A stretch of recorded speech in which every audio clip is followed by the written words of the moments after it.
السلام علیکم. د هر کور مکتب ګلالیو زده کوونکو ستړي مسئ. د ریاضي مضمون دریم پړاو 14 درس ته ښه راغلاست. د نن ورځې د درس موضوع مو د جمع او تفریق عملیو د عبارتي سوالونو د دریمې برخې حل کول دي.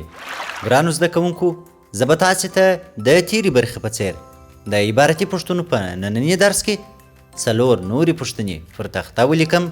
تاسې به یې په خپلو کورونو کې جوابونه د جمع او تفریق عملیو په مرسته پیدا او په خپلو کتابچو کې به یې په منظم ډول ولیکئ. راځئ چې رافیل یې کړو. 9مه پوښتنه: احمد 50 افغانۍ درلودې، 40 افغانۍ یې نورې مور ورته ورکړې. اوس احمد څو افغانۍ لري؟ 10مه پوښتنه: محمود 8 دانې مڼې درلودې، له هغو څخه یې 2 دانې خپل ورور ته ورکړې. اوس له محمود سره څو دانې مڼې پاته دي؟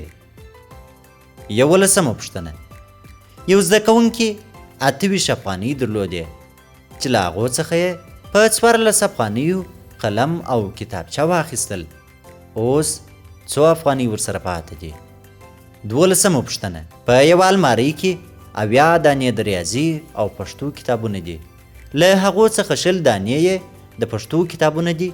پیدا کړئ چې څو دانې د ریاضي دي.